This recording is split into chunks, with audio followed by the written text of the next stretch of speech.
हाँ जी दोस्तों, क्या हाल है सबके?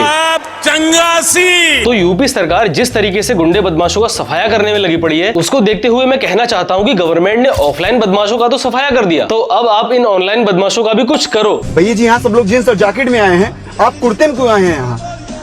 तुमने कभी विधायक जी को जीन्स में देखा है क्या? नहीं। तुमने कभी मंत्री जी को टी शर्ट में देखा है? नहीं। तुमने कभी सांसद जी को जॉगर पैंट में देखा है? नहीं। तुमने कभी हमारे राष्ट्रीय अध्यक्ष जी को झिलमिलिया जैकेट में देखा है क्या? अबे नेताजी की पूछ, कोई मंत्री या सांसद तुम्हारी तरह ऐसे लाइव कॉन्सर्ट में छिनरी काटने भी नहीं आता है कुर्ता पजामा पहन के। इसीलिए हमने आज तक किसी नेता, मंत्री या सांसद को ऐसे चमकीले कपड़े पहन के कॉन्सर्ट में लौंडा नाच करते हुए नहीं देखा है। इसलिए आप एक काम करो, उन बड़े बड़े नेता मंत्रियों को अपने साथ मत जोड़ो। तो फिर तुम हमसे कैसे एक्सपेक्ट कर सकते हो? हम भावी विधायक है लंबुआ से। कहाँ से विधायक हैं आप? हम भावी विधायक है लंबुआ से। लंबुआ से? भैया जी मैं कह रहा हूँ कि कहीं और से विधायकी का पर्चा भर दो, लंबुआ से मत भरो। क्योंकि भैया जी आपके जैसा 5.5 फुट का नटुआ आदमी अगर लंबुआ से इलेक्शन लड़ेगा तो अच्छा लगेगा? बताओ, आप 5.5 फुट के नाटे इंसान लंबुआ नाम के शहर से इलेक्शन लड़ेंगे तो भैया जी सब मजाक बनाएंगे आपका कि लंबुआ से इस बार कौन खड़ा हुआ है इलेक्शन में, अच्छा वो नटुआ।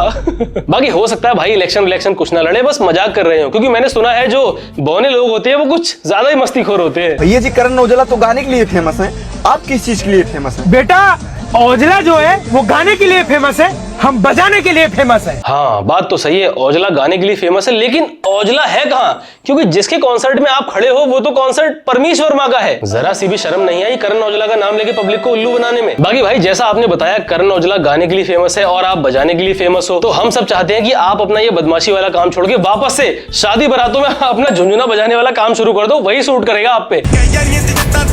आराम से चलो वरना तुम्हारी बीवी विधवा हो जाएगी और हमें संभालने जाना पड़ेगा। 20 minutes later. एक्सप्रेसवे पे लिमिट कितनी है? 120 भैया। 120 जो है वो टोयोटा एयरलाइंस के लिए है। ये जो तुम टाटा साटा नहीं लिए हो इसके लिए जो लिमिट है वो 60 है। हाँ सही बात है, ये टाटा फाटा भी कोई गाड़ी है फॉर्च्यूनर के सामने? गाड़ी तो फॉर्च्यूनर ही बढ़िया है जिसमें भैया जी आप चलते हो, फॉर्च्यूनर बेस्ट है। 20 साल पुराना कब्रिस्तान लेके नया विमान जैसा एटीट्यूड मत दिखाओ, पहचान नहीं रहे हो मान लीजिए गाड़ी है।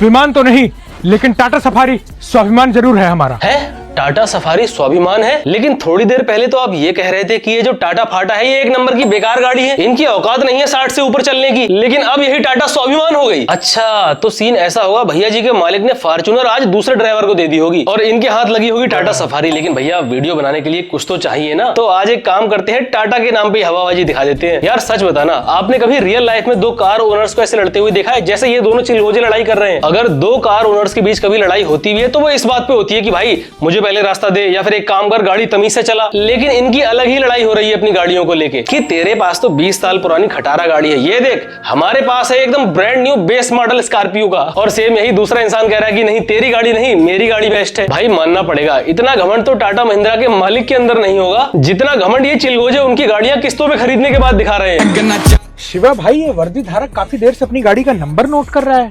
भैया जी मुझे लगता है ये चेक कर रहा है गाड़ी ऑन कैश है या ईएमआई पर। क्यों क्यों नहीं, गाड़ी तुम्हारी है। On cash? On cash? लेकिन भैया जी अभी थोड़ी देर पहले मैंने इस गाड़ी की डिटेल चेक करी तो ये गाड़ी तो किसी महिंद्रा फाइनेंस नाम की कंपनी से लोन पर दिखा रहा है। मतलब यार देखो, लोन पर गाड़ी लेना कोई बुरी बात नहीं है, मैंने भी जो अपनी कार है वो लोन पे ही ली है, लेकिन लोन पे गाड़ी लेने के बाद ये हवाबाजी दिखाना कि हमने जो अपनी गाड़ी है वो कैश पर ली है, ये तो सही नहीं है। खैर कोई बात नहीं, ये तो हम सबको पता है कि ये जो बौने लोग होते हैं ये बहुत ज्यादा नटखट होते हैं, तो शायद भैया जी ये सब मजाक में बोल रहे होंगे। कैश की गर्मी मत दिखाओ, पीयूसी दिखाओ नहीं तो पिछवाड़ा लाल कर देंगे आज। पीयूसी? अरे पीयूसी आपको मिलेगा सौरभ जोशी ब्लॉग में, उत्तराखंड में। ये उत्तर प्रदेश है, यहाँ पे पीयूसी नहीं एलओसी मिलता है। अरे पुलिस वाले ने पीयूसी सर्टिफिकेट मांगा लेकिन भैया जी ने उसको सौरभ जोशी का पीयूसी बोल के हैवी कॉमेडी कर दी, मजा आ गया एकदम। अरे भाई सबसे पहले तू मुझे एक बात बता, जब तुझे कोई पहचानता ही नहीं है तो तू किस बात का बदमाश है? हर तीसरी रील में कोई ना कोई इस नटवर लाल की गाड़ी रोक लेता है जो इससे पूछता है कौन हो तुम, पेपर दिखाओ। फिर ये नटवर लाल अपनी बकैती शुरू कर देता है। क्या बात, पहचान नहीं रहे हैं क्या? अबे भाई जब तुझे कोई पहचानता ही नहीं है तो क्यों अपना मुंह उठा के बकैती करने चला आता है? चुपचाप गाड़ी के कागज दिखा और निकल। अरे भैया जी आज छोटी गाड़ी से फॉर्च्यूनर खींच गई क्या? देखो यार, वैसे कोई बहुत बड़ा रीजन नहीं है, लेकिन एक चीज आपने जरूर गौर की होगी कि जितने छोटी गाड़ी वाले हैं, क्रेटा क्रेटा, अलेनो बलेनो, डिजायर वेगनार सेगनार, इरीजा ब्रीजा, ये लोग लड़की बहुत घुमाते हैं। अबे भैया जी सच बोलो ना कि जो सारी बड़ी गाड़ियां हैं वो मालिक ने आज दूसरे ड्राइवर को दे दी हैं, इसलिए अपनी लाज बचाने के लिए इतने बहाने मत बनाओ आप कि छोटी गाड़ी से ये होता है, बड़ी गाड़ी से ये होता है। मैंने पहले कहा था ना कि टाटा महिंद्रा के मालिकों के अंदर इतना घमंड नहीं होगा जितना घमंड ये नटवर लाल जैसे लोग उनकी गाड़ी को खरीदने के बाद दिखाते हैं। यदि गांव वाले रनवे के लिए जमीन नहीं दे रहे हैं तो ये एरोप्लेन आप भैया जी की गुफा में लैंड करवा देना, क्योंकि जलवा ही नहीं हलवा भी है भैया जी। युवा है उत्तर प्रदेश। अरे भैया जी इतने बड़े जहाज को कहाँ लेकर जा रहे हैं? देखो ऐसा है कि मैं बंबई से अपने गांव जा रहा था, जैसे ही जहाज के अंदर घुसा मैंने देखा कि ये बोरिंग। भैया जी बोरिंग नहीं, वो बोइंग होता है। दिस इज बोइंग, इसीलिए आई एम नॉट गोइंग। जो घटना एक्स सीएम के साथ हुई वो घटना फ्यूचर सीएम के साथ ना हो जाए, इसीलिए मैंने एयर होस्टेस को कहा कि मैं आपके जहाज में कतई नहीं जाऊंगा। अरे भैया जी अगर खतरा फ्यूचर सीएम को है तो आप क्यों डर रहे हो? ड्राइवर आदमी को इतना थोड़ी डरना चाहिए। एयर होस्टेस ने मुझे कहा कि आपकी बोर्डिंग हो चुकी है। मैंने कहा मुझे 11 मिनट का समय दो। 11 मिनट के अंदर 11 करोड़ का ट्रांजैक्शन हुआ, मैंने पूरा जहाज ही खरीद लिया। अब मैं इसको लेकर के अपने गाँव जा रहा हूँ। देख भाई, सबसे पहली बात तो तू मुझे ये बताइए 11 करोड़ में कौन सा प्लेन आता है? एक प्लेन की कीमत कम से कम 1000 करोड़ होती है, लेकिन भैया जी तो 11 करोड़ में डील करके आए हैं। अपनी वीडियो में क्राउड बढ़ाने के लिए जो लेबर चौक से पीछे बंदे खड़े कर रखे हैं इनने, इसकी बकैती सुन के वो लोग भी कहते होंगे बताओ, काम करने के बाद शाम को कच्ची दारू का पौवा पीते हमें, लेकिन दिमाग इसका खराब हो रहा है साला। बताओ कैसी बहकी बहकी बातें किए जा रहा है ये नटवर लाल। लेकिन भैया जी इतने बड़े जहाज का आप करेंगे क्या? इसके अंदर हम अपने पूरे गांव का भूसा रखेंगे। भूसा रखेंगे? भैया जी की ये सब बातें सुनकर मैं दो बातें कहना चाहूंगा। पहली बात तो ये है कि ये जो गरीब होता है ये अपनी आदत से ही गरीब होता है, ये तो हमने देख लिया। और दूसरी बात ये है कि अगर तुम लोग किसी भिखारी के हाथ में सोने का कटोरा भी दे दोगे तब भी वो भीख ही मांगेगा। वही सेम टू सेम हिसाब इनका भी। अरे भैया जी ये कौन सा गुलाल है? एकदम लालम लाल है। बेटा बच्चे गुलाल से होली खेलते हैं, हम युवा उत्तर प्रदेश हैं, हमारे द्वार पर हमेशा खून से होली खेली गई। खून से? किसके खून से? बकरे के खून से। क्योंकि दोस्तों आप सबको पता है होली के टाइम पे मटन की डिमांड जो होती है बहुत ज्यादा हो जाती है, इसलिए होली के टाइम पे भैया जी अपनी हवाबाजी को साइड करके पार्ट टाइम बकरा काटने वाले कसाई बन जाते हैं। तो बस होली में मटन की डिमांड को पूरा करने के लिए भैया जी ने धड़ाधड़ बकरे काट डाले, तो इनके ऊपर जो खून लगा है वो उन्हीं बकरों का है। ये क्या रहे बे? गाड़ी पीछे लो, वरना जो 20-25 साल पुरानी अल्टो लेकर घूम रहे हो ना, इस काले घोड़े से भिड़ने के बाद इसका कबाड़ खाने में नमक भी नहीं मिलेगा।